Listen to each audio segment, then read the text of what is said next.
Y&R Recap, Wednesday, August 5th. Sally blasts Billy, Victor, and Nikki renew their vows, and Matt warns Adam he won't back down.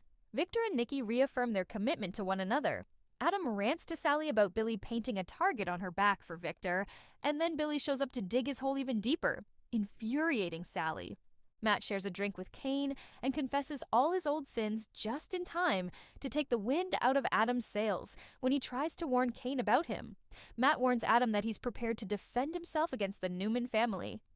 This episode of The Young and the Restless airs Wednesday, August 5th, 2026 in the USA, and one day ahead in Canada.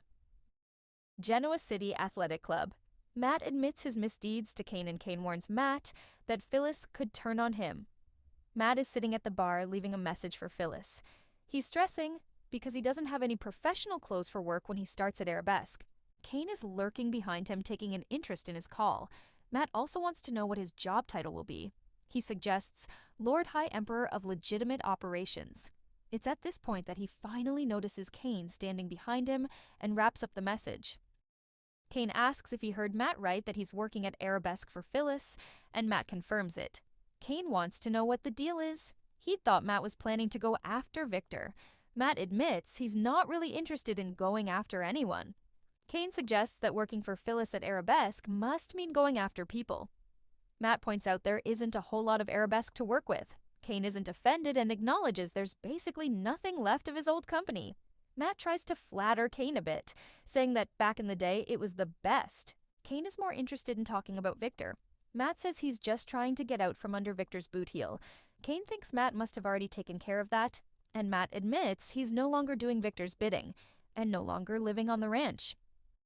Kane wonders why Matt hasn't fled town, and Matt tells him that Phyllis made him an irresistible offer.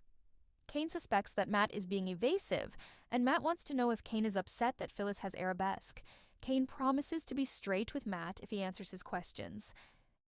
Matt asks about Kane's misdeeds, and Kane explains how he invited a bunch of Genoa City power players to his chateau in France, adding that people died. Matt asks if Kane killed any of them, and Kane says he didn't. Kane admits that he considered stealing everything from the Genoa City elites and burning their assets to the ground, but says he didn't. Matt points out that thinking about something and doing it are very different. Matt admits that his real history with the Newmans has nothing to do with a ranch in Kansas. Kane guesses Victor has something on Matt. Matt says that he does, and it's not only worse than anything Kane's ever done, but worse than anything Kane's even thought of doing. Kane says people may never forgive him for some of the things he's done, but Matt points out that Kane's rebuilt his life. Matt complains that his efforts to reform have only been met with fear and hatred. Kane asks exactly what Matt did, and Matt says the short answer is he's been a monster for decades, especially to Nick, Sharon, Noah, and his ex-wife Sienna. He admits he tried to murder Sienna in the desert. Kane gives him a look, and Matt recognizes it well. Matt goes on to explain his memory loss and quest for redemption. Kane realizes Matt must not have had his memories back during their first meeting. Matt tells Kane that getting his memories back was like watching a horror movie where he was the villain. Matt admits he doesn't know how much he's truly changed. He hopes he has, and wants to prove that he's a better man now. Matt worries he's hurt people too much to ever be forgiven. Matt offers Kane a chance to bail out of the conversation and pretend not to know him, but Kane says he can see Matt regrets everything and admires his honesty. Matt appreciates it. Kane asks if Matt thinks he can live without forgiveness from the Newmans, and Matt admits he's given up on that entirely. He says he worries about ambush constantly and doesn't feel safe from the wrath of Victor Newman. Kane asks why Matt is staying in Genoa City, and Matt admits it's hard to say no to Phyllis. Kane understands that and warns Matt to make sure he's doing what's best for him. Matt argues that Phyllis understands and is very supportive of him. He needs the comfort she's offering him. Kane advises Matt not to get too comfortable with Phyllis. If and when she turns on him, it'll be hell on earth. Matt says he isn't afraid. Billy and Sally's apartment. Adam rants at Sally about Billy revealing details of their deal to Victor, then Billy shows up and makes everything worse. Adam is furiously pounding on the front door. Sally invites him in and demands to know what's going on. Adam says he thinks she knows, and she agrees. She got his message about Billy running his mouth. Adam asks if Billy is home, and Sally says that he isn't. Adam is upset that Sally told Billy the terms of their deal, complaining that Billy might be the most untrustworthy person on the planet. He demands to know why she told him, after promising him the terms of the deal would remain secret. Sally doesn't appreciate Adam coming in this hot, beating on her door and then opening with a rant. Adam apologizes.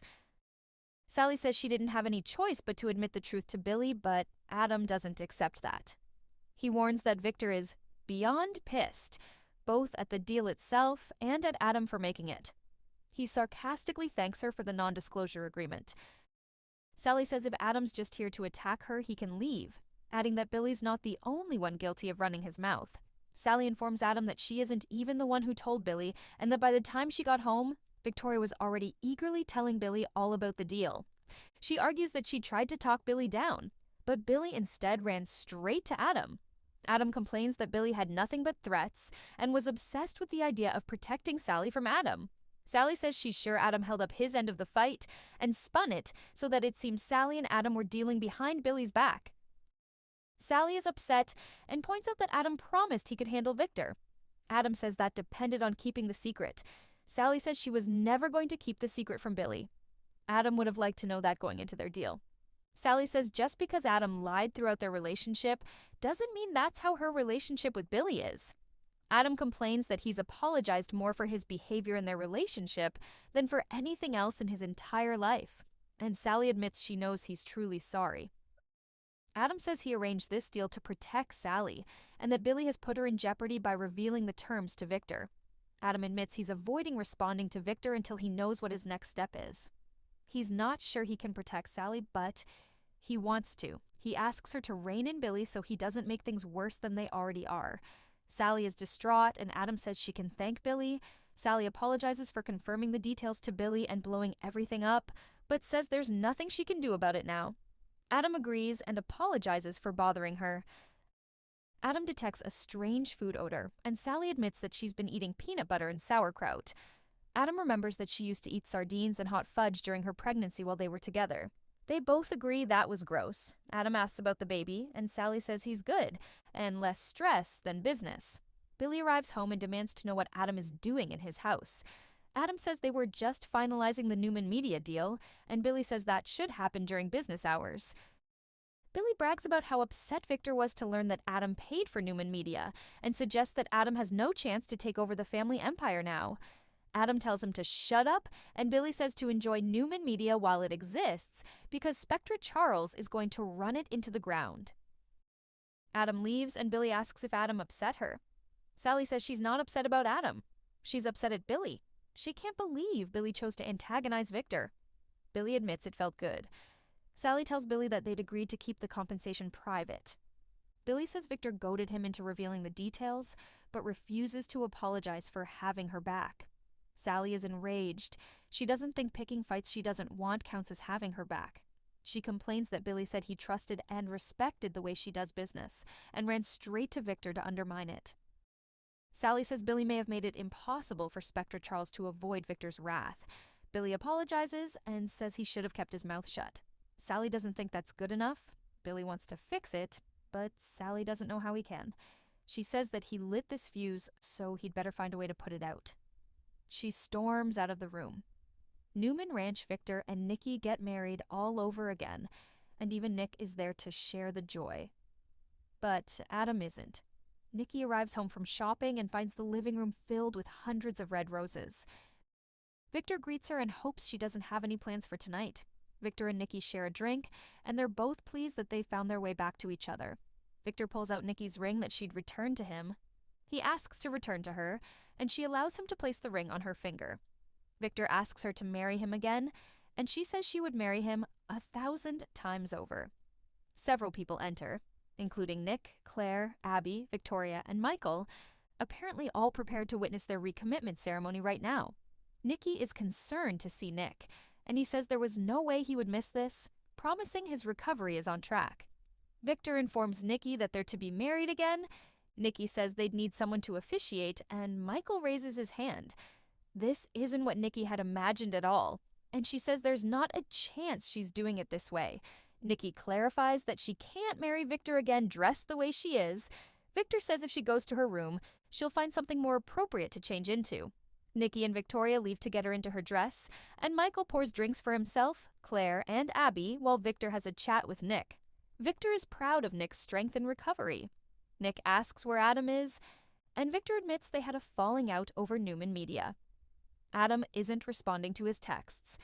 Victor is sorry that Noah has left town, and Nick admits his departure is hitting him hard. He'd hoped Noah would stay in town permanently. Nikki arrives in her dress with a brand new hairdo, and everyone falls silent. Victor rises to greet her with tears in his eyes, saying she takes his breath away. Michael begins to officiate and invites them to say their vows.